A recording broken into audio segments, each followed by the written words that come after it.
di Mapu Kota Sumatera Barat. Inilah Radio Tasya FM bersama jaringan Mnet Radio Pemersatu Hati selalu dinanti.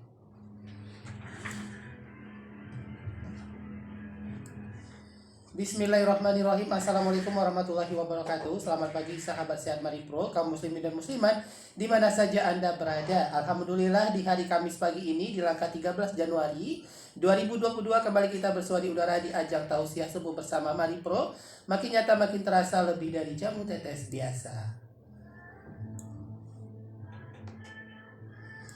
Ya, apa kabar juga buat pendengar kami di live streaming Mnet Radio. Semoga rahmat Allah Subhanahu wa taala selalu tercurah kepada kita. Ada Mama Nisma, ada Bang Abel di Dumai dan Bang Hen di Riau Rumbai ya, pendengar kita setia di live streaming. Dan alhamdulillah seperti biasa kita telah kehadiran Ustadz Uge yang tentunya tidak asing lagi di ruang dengar kita semua. Langsung kita sapa.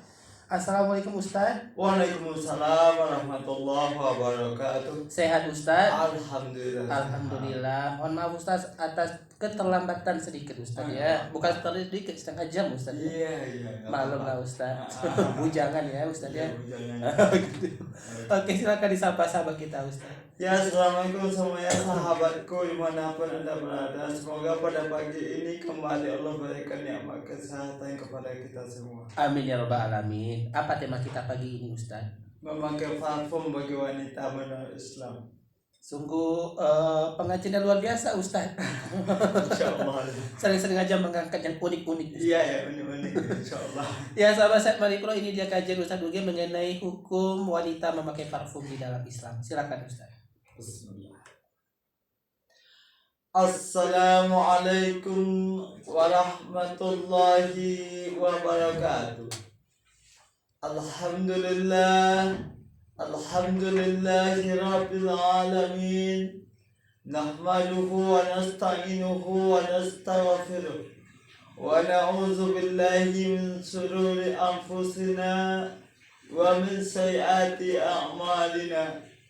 من يهده الله فلا مضل له ومن يضلل فلا هادي له أشهد أن لا إله إلا الله وأشهد أن محمدا عبده ورسوله صلى الله عليه وسلم لا نبي بعده اللهم فصل وسلم وبارك على محمد وعلى آله وأصحابه أجمعين أما بعد فيا عباد الله أوصيكم وإياي بتقوى الله فقد فاز المتقون اتقوا الله حق تقاته ولا تموتن إلا وأنتم مسلمون. Kaum muslimin, sahabatku dimanapun Anda berada, segala puji dan syukur kembali kita persembahkan kepada Allah Subhanahu wa taala dengan ucapan alhamdulillahirabbil alamin. Segala puji itu kata Allah hanya untuk Allah Subhanahu wa taala. Tiada puji apapun, tiada kalimat pujian apapun yang mesti kita ucapkan kepada apapun bentuknya selain daripada Allah Subhanahu wa taala. Yang patut dan pantas untuk kita puji dalam kehidupan itu hanyalah Allah Subhanahu wa taala. Apa maksudnya? Maka ketika manusia itu punya kekayaan, punya jabatan, punya kecantikan, punya ketampanan, punya kesolehan, punya keturunan yang baik, semua yang tidak pantas untuk dipuji. Lagi pujian itu bisa menimbulkan manusia itu bersifat sombong. Banyak manusia yang dipuji dengan kekayaannya sombong. Banyak manusia yang dipuji dengan agamanya menjadikan dia sombong. Banyak yang dipuji karena ilmu pengetahuannya menjadikan mereka sombong.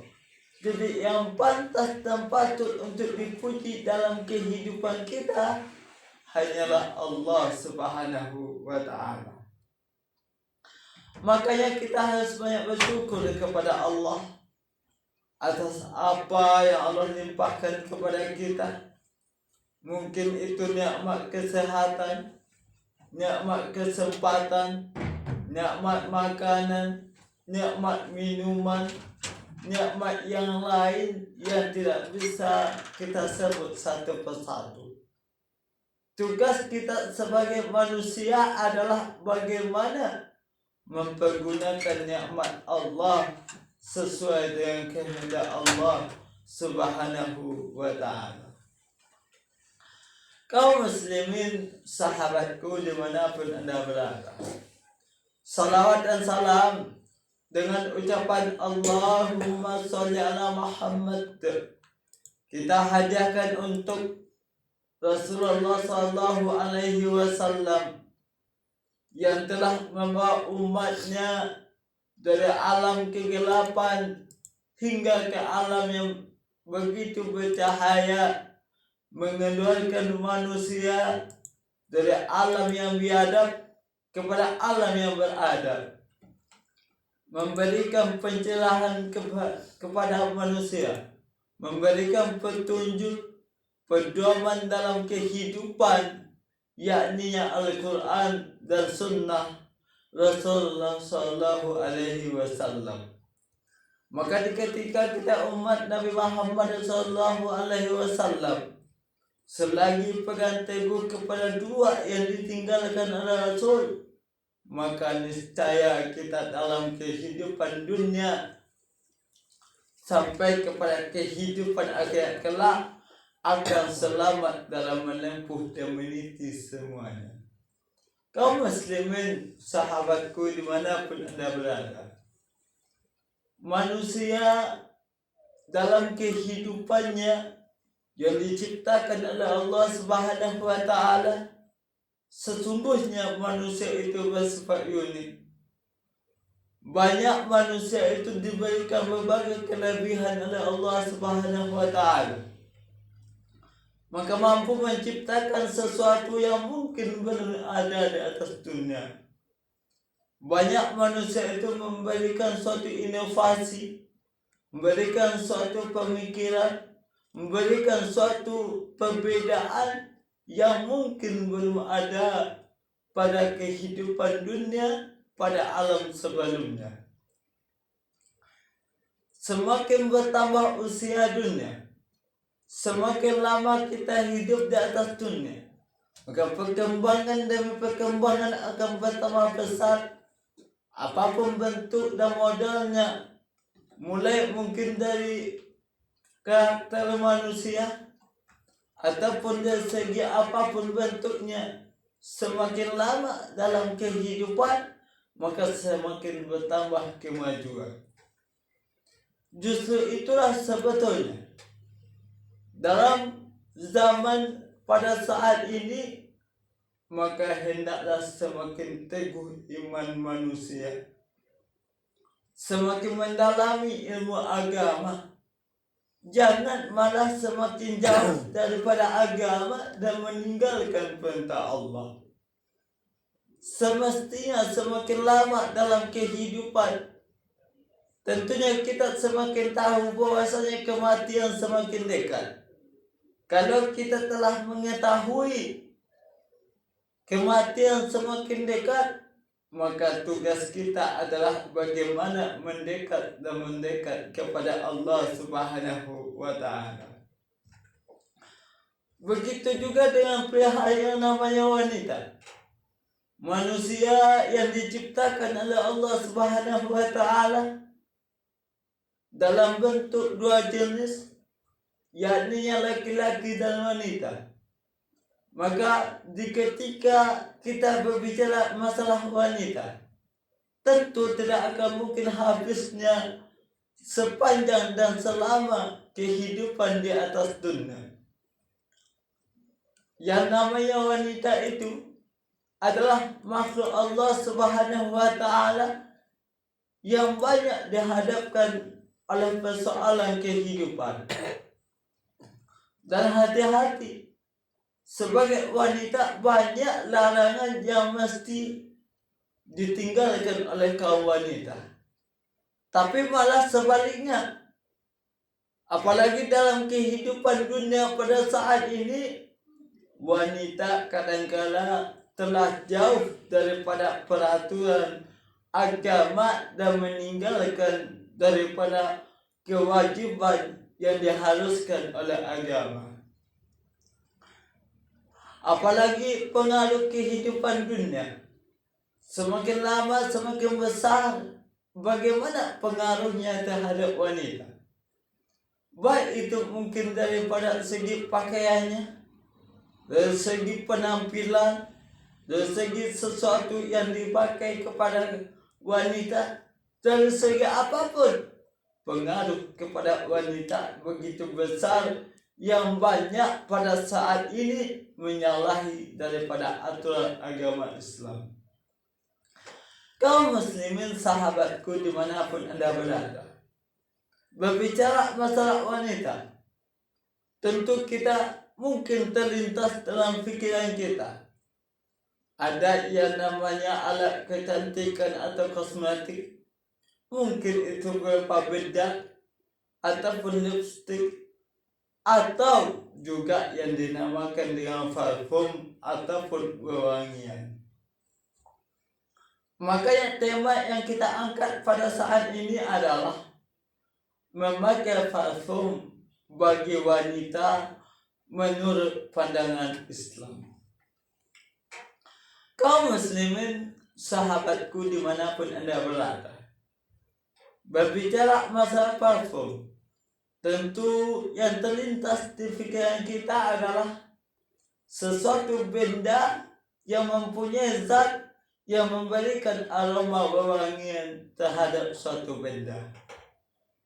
Karena seandainya benda itu dilengketkan atau dalam bentuk apapun, mungkin itu melalui olesan ataupun melalui semprotan kepada wanita yang menimbulkan aroma yang sangat wangi. Di dalam Islam pun diatur sebetulnya bagaimana seharusnya atau apakah dilarang atau dibolehkan ataupun hanya sedikit ataupun banyak, bagaimana sebetulnya memakai parfum terhadap kaum wanita menurut pandangan Islam.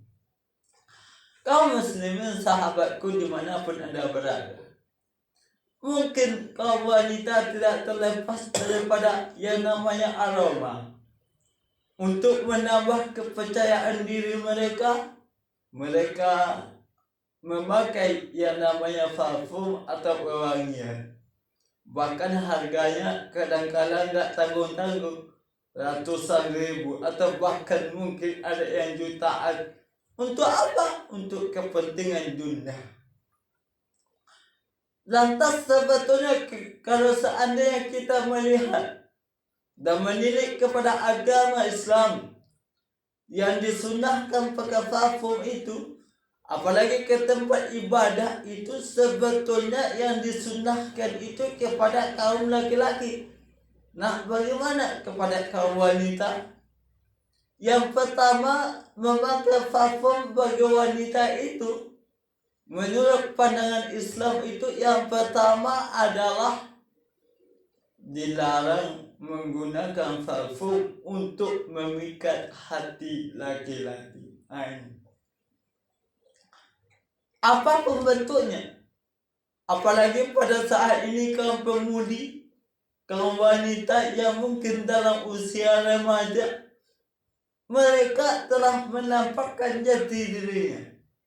Bagaimana menampakkan dia lebih wah, lebih istimewa, lebih menarik di hadapan lawan jenisnya alias laki-laki. Ini kalau wanita sudah mulai meningkat usia remaja, apalagi mengenal yang namanya cinta, wah luar biasa. Wanita serba cantik, berlomba-lomba dalam penampilan, aromanya luar biasa, wewangiannya luar biasa. Ni kadang-kadang ni wanita kalau lewat di depan kita laki-laki, wah, kadang-kadang 1 meter 2 meter wanginya masih tinggal aromanya. Begitu harumnya wanita pada saat ini. Nah, sebetulnya agama Islam melarang sebetulnya wanita untuk memikat hati laki-laki. Dalam sebuah sunnah dikatakan, hadis riwayat Nasai, Abu Dawud, Tirmizi dan Ahmad, Rasulullah sallallahu alaihi wasallam bersabda, seorang perempuan yang mengenakan wewangian lalu melalui sekumpulan laki-laki agar mereka mencium bau harum yang dia pakai, maka perempuan tersebut adalah seorang pelacur. Nah, ini kata Rasulullah sallallahu alaihi wasallam. Kalau ada wanita memakai aroma parfum, aroma wewangian, dan melewati sekumpulan laki-laki, kata Rasul, dengan tujuannya adalah supaya tercium aromanya, sebetulnya mereka sama dengan pelacur, kata Rasulullah. Kaum muslimin, sahabatku dimanapun Anda berada, ini mungkin banyak kita alami dalam kehidupan. Bahkan laki-laki kalau telah lewat wanita yang pakai parfum, wah, laki-laki ini akan tergoda. Siapa yang salah sebetulnya? Wanitanya. Gak mungkin juga laki-laki akan menggoda wanita tanpa ada aroma dan kecantikan yang ditampakkan oleh wanita kepada laki-laki. Hati-hati sebetulnya. Jadi segala sesuatu yang tidak kita inginkan dalam kehidupan, mungkin itu suatu godaan kepada wanita, rayuan kepada wanita, apalagi pemerkosaan kepada wanita, sebetulnya bisa jadi wanita yang memulainya terlebih dahulu. Makanya hati-hati, apalagi pada saat ini. Ini orang kadang-kadang nggak memperhatikan nilai-nilai agama. Yang haram dijadikan halal, yang halal dijadikan haram. Nggak tahu. Yang batil dijadikan hak, yang hak malah dijadikan batil. Mencampurkan yang benar dengan yang salah, yang diperintahkan dan yang dilarang nggak tahu, nggak membedakan antara yang benar dan yang salah.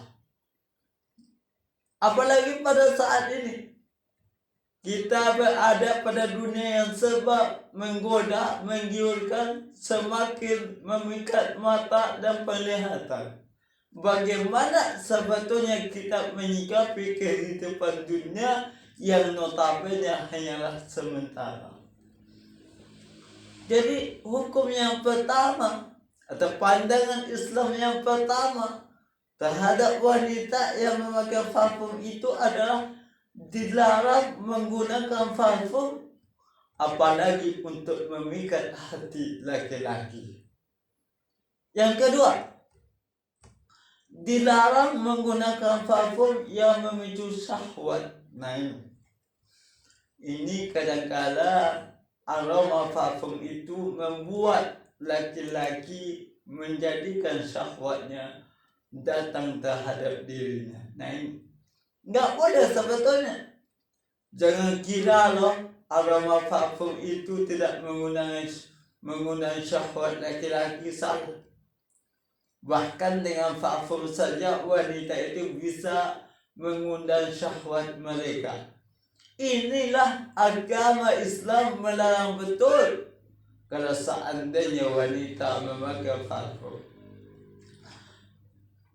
Wanita jika memakai parfum kemudian melewati sekumpulan laki-laki dan memandang mereka untuk melihat kepadanya, setiap yang melihat kepadanya maka matanya telah zina. Wanita tersebut berdosa kena memancing pandangan kepadanya dan membuat hati laki-laki tidak tenang. Jadi sebetulnya ia adalah penyebab zina, dan ia termasuk zina dari Faidul Qadir. Nah ini, makanya sebetulnya kalau seandainya ada wanita nih yang pakai parfum lalu lewat kepada laki-laki, tentu laki-laki melihat yang pertama, itu adalah salah satu zina mata. Hati-hati. Melihat karena sesuatu godaan yang tidak dibolehkan oleh agama merupakan suatu zina mata. Lantas mungkin mendatangkan zina-zina yang lain, zina telinga, zina lidah, dan sampai kepada zina syahwat. Maka wanita tersebut pun juga akan mendapatkan dosa daripada parfum yang mengundang syahwat laki-laki. Jadi ingat, laki-laki saja yang berdosa, wanita pun juga ikut berdosa. Kenapa? Karena gara-gara parfum yang dipakai oleh wanita tadi menggoda dan menimbulkan dosa daripada laki-laki, secara otomatis wanita pun termasuk berdosa karena tidak bisa mengendalikan apa yang dia pakai. Kaum muslimin sahabatku dimanapun anda berada, berbicara masalah syahwat, tentu setiap manusia yang normal tentu memiliki yang namanya syahwat. Nah inilah yang mesti dikendalikan. Kalau seandainya nggak pandai mengendalikan, maka manusia terjerumus kepada zina yang nantinya tentu akan masuk ke lembah hina yang dinamakan dengan neraka. Hati-hati. Ini kata Rasulullah dalam sebuah sunnahnya mengatakan bahwasannya banyak aku melihat penduduk neraka itu penghuninya adalah kebanyakan daripada kaum wanita.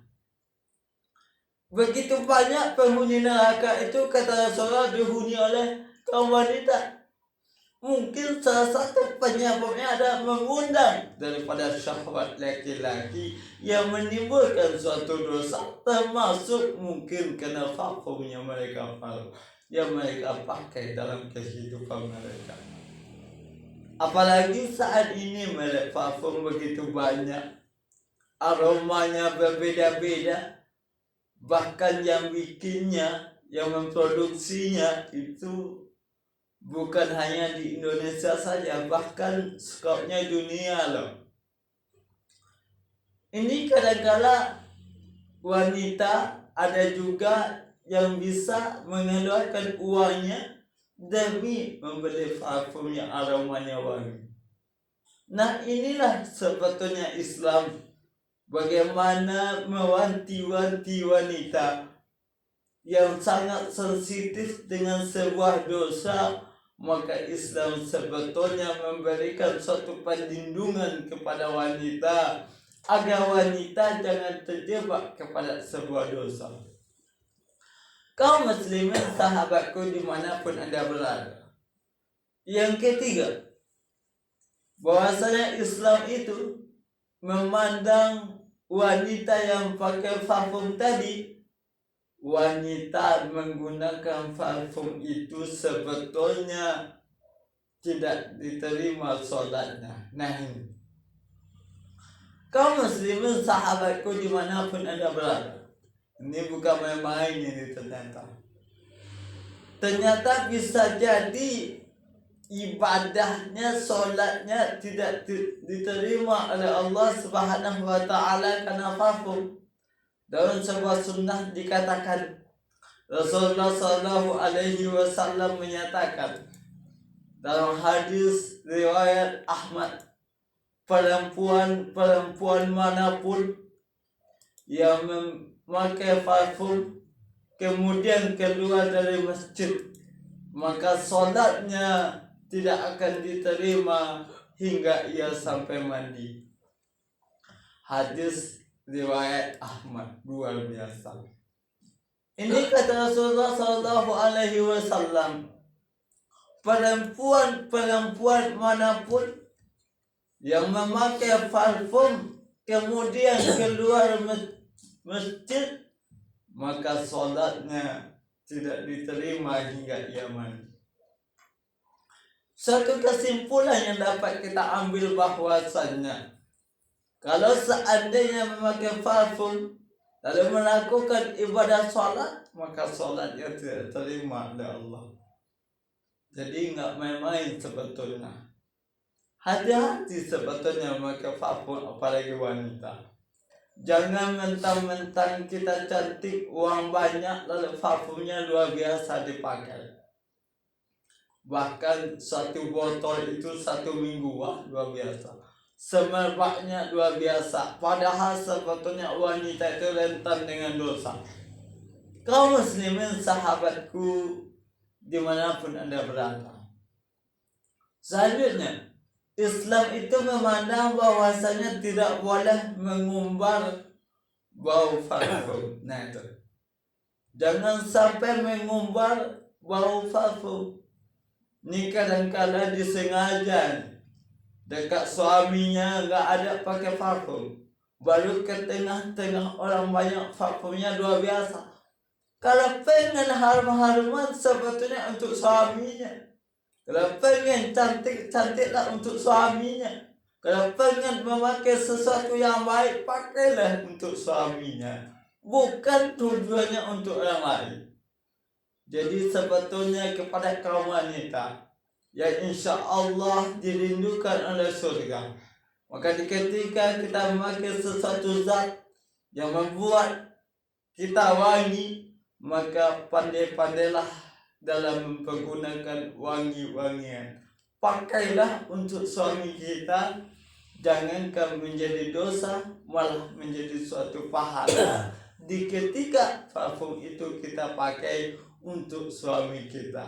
Mudah-mudahan tausiah yang kita sampaikan pada saat ini memberikan suatu hal yang positif, suatu pelajaran yang sangat bermakna, suatu ilmu tambahan bagi kita, terkhusus dan teristimewa kepada kaum wanita yang mungkin selama ini telah memakai parfum yang tujuannya dilarang oleh agama. Maka mulailah pandai-pandai memakai parfum itu hanya terutama untuk suami kita. Mudah-mudahan bermanfaat. Fa'tabiru ya ulil absar la'allakum tuflihun.